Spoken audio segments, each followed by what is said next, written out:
Hello friends, welcome back to another video. आज हम बात करेंगे टीमलेस सर्विसेज लिमिटेड के ऊपर। बहुत ही अच्छे डिस्काउंट पर अवेलेबल है अभी ये कंपनी। 2509 प्राइस चल रहा है अभी इसका। फाइनेंशियल कंपनी के बहुत स्ट्रॉन्ग है। एम्प्लॉयमेंट रिलेटेड सर्विस प्रोवाइड करते हैं ये अपने कस्टमर को। 3 तरह की सर्विस प्रोवाइड करते हैं ये अपने कस्टमर को।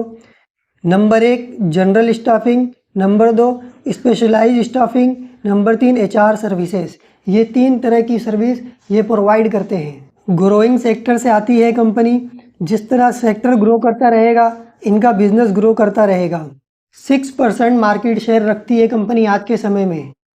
अभी यहाँ से बहुत स्कोप है कंपनी को ग्रो करने के लिए। चार्ट पे अगर नज़र डालें तो अच्छा खासा टूटा हुआ है अपने ऑल टाइम हाई से और बहुत ही अच्छे डिस्काउंट पर अवेलेबल है अभी। एक बार इसको मेजर कर लेते हैं कि अपने ऑल टाइम हाई से अभी कितना डाउन है फ़िलहाल। तो ये डाउन है 54%। आज की वीडियो में अपन देखेंगे कि क्या ये राइट टाइम है इसमें एंटर करने का, क्यों शेयर प्राइस ऊपर जाएगा, टारगेट क्या रहने वाला है, सारा कुछ डिस्कस करेंगे आज की वीडियो में। बने रहना मेरे साथ, सब्सक्राइब कर लेना अगर सब्सक्राइब नहीं किया है तो, ताकि आपको इस तरह की नॉलेजेबल वीडियो मिल सके और जब भी मार्केट में अपॉर्चुनिटी आए तो आप उसको ग्रैब कर सको। सबसे पहले देखते हैं कंपनी के फाइनेंशियल को। चलते हैं स्क्रीनर पर। कंपनी की मार्केट कैप आज के समय में है 4290 करोड़। ये एक स्मॉल कैप कंपनी है और आगे चलकर लार्ज कैप बनने का दम रखती है। करंट प्राइस चल रहा है 2509, स्टॉक PE है 3802, बुक वैल्यू है 472, डिविडेंड कंपनी देती नहीं है, फेस वैल्यू है 10 की। ROCE कंपनी का 13.9% है और ROE है 14.4%।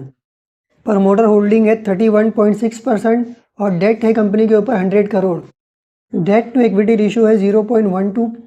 प्लेजिंग परसेंटेज है 1.59%। प्लेजिंग परसेंटेज इतना कोई मायने नहीं रखता है, 1.59%।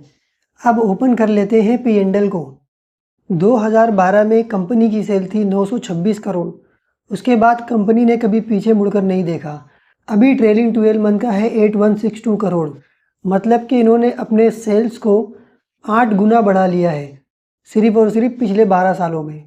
क्योंकि ये ग्रोइंग सेक्टर है। जैसे जैसे इंडिया की इकोनॉमी ग्रो करती रहेगी इनका बिजनेस ग्रो करता रहेगा, जो यहाँ पर क्लियरली दिखता है। लगातार इन्होंने अपने रेवेन्यू को बढ़ाया है। ऑपरेटिंग प्रॉफिट मार्जिन इनका 1-2% ही रहता है क्योंकि इनका बिजनेस नेचर ही ऐसा है।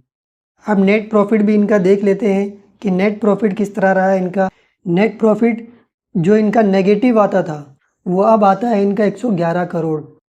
जिस तरह कंपनी ने अपने रेवेन्यू को ग्रो किया है इसी तरह नेट प्रॉफिट को भी लगातार ग्रो किया है। बेस्ट एवर रिजल्ट पोस्ट कर रही है कंपनी। रेवेन्यू हाईएस्ट एवर है, नेट प्रॉफिट हाईएस्ट एवर है और शेयर प्राइस 54% के करेक्शन पे चल रहा है अभी। P&L तो बहुत ही स्ट्रॉन्ग है कंपनी का। इसी तरह बैलेंस शीट भी बहुत स्ट्रॉन्ग है। रिजर्व जो हुआ करता था कंपनी का 104 करोड़ वो इन्होंने बढ़ा कर लिया है 791 करोड़। इसको भी कंपनी ने 8 गुना कर लिया है पिछले 12 सालों में। बोरोइंग 100 करोड़ है अभी फ़िलहाल कंपनी के ऊपर, क्योंकि इन्होंने अपने फिक्स एसेट बढ़ाए हैं 261 करोड़ से 303 करोड़ कर लिया है।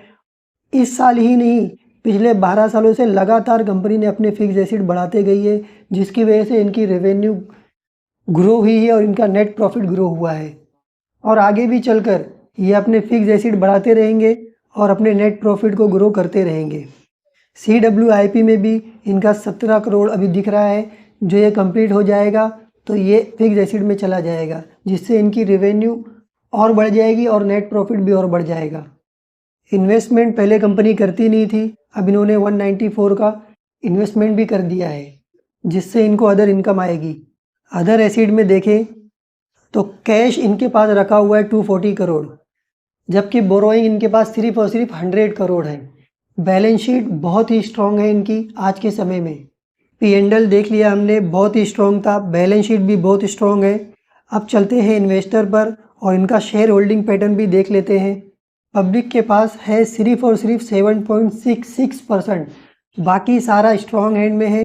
FIIs के पास है 32%, DIIs के पास है 27% और प्रमोटर लेके बैठे हैं 31%। पब्लिक के पास सिर्फ और सिर्फ 7.66% है, बाकी सारा कुछ स्ट्रॉन्ग हैंड में है। इस तरह होता है स्ट्रॉन्ग कंपनी का शेयर होल्डिंग पैटर्न, जो देखकर ही हमें पता लग जाता है कि ये एक स्ट्रॉन्ग कंपनी है। कभी आप जाकर पेनी स्टॉक का शेयर होल्डिंग पैटर्न देख लेना, वहाँ पर आपको FIIs और DIIs की शेयर होल्डिंग बिल्कुल भी नहीं दिखेगी, क्योंकि ये लोग इन्वेस्ट करने से पहले कंपनी के हर एक पैरामीटर को एनालाइज करते हैं बहुत ही डीपली, उसके बाद ही इन्वेस्ट करते हैं। ये जो बीच बीच में मैं कमेंट्री करते रहता हूँ, यही सारी लर्निंग है।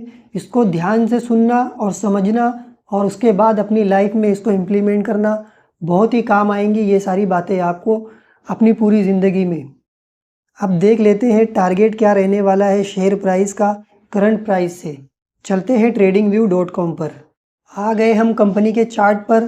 फाइनेंशियल में देखा था हमने, बेस्ट एवर परफॉर्मेंस है कंपनी की, रेवेन्यू और नेट प्रॉफिट हाईएस्ट एवर है, तो शेयर प्राइस भी हाईएस्ट होना चाहिए, क्योंकि स्टॉक मार्केट में शेयर प्राइस फाइनली कंपनी की अर्निंग को फॉलो करता है। टेम्परेरी बेसिस पर शेयर प्राइस गिरता है, ये एक अपॉर्चुनिटी होती है बस, इससे ज़्यादा और कुछ भी नहीं। तो अब इसको करंट प्राइस से ऑल टाइम हाई तक का मेजर कर लेते हैं। ये टारगेट बैठता है इसका 120% का। ये एक बिग अपॉर्चुनिटी है पैसा कमाने की इस स्टॉक में, अपने पैसे को डबल से भी ज़्यादा करने की। ये टारगेट मेरे हिसाब से आ जाना चाहिए 1-1.5 सालों में, क्योंकि जिस तरह कंपनी परफॉर्म कर रही है उस हिसाब से तो ये टारगेट 1-1.5 सालों में आ जाना चाहिए। बाकी स्टॉक मार्केट है, स्टॉक मार्केट में कुछ भी पॉसिबल है, वॉलेटिलिटी रहती है। वॉलेटिलिटी की होने की वजह से ही स्टॉक मार्केट में FD से ज़्यादा पैसे बनते हैं, और वॉलेटिलिटी एक तरह से हमारी फ्रेंड ही होती है, क्योंकि वो अपॉर्चुनिटी क्रिएट करती है और हमें एक सस्ते प्राइस पर किसी भी स्टॉक में इंटर करने का मौका देती है। इसीलिए हमें कभी भी वॉलेटिलिटी को एक अपॉर्चुनिटी के तौर पर ही देखना चाहिए। ये एक अपॉर्चुनिटी थी और मेरा मन चाहा कि इसको आपके साथ डिस्कस करना चाहिए, इसलिए आज की वीडियो में इसको डिस्कस किया। सबसे इम्पोर्टेंट बात, ये कोई रिकमेंडेशन नहीं है, ये एक एजुकेशनल वीडियो है, इसलिए मेरे कहने पर कभी भी बाय सेल और होल्ड ना करें। अपना एनालिसिस करें या फिर अपने फाइनेंशियल एडवाइज़र की सलाह से ही किसी भी शेयर में बाय सेल और होल्ड करें।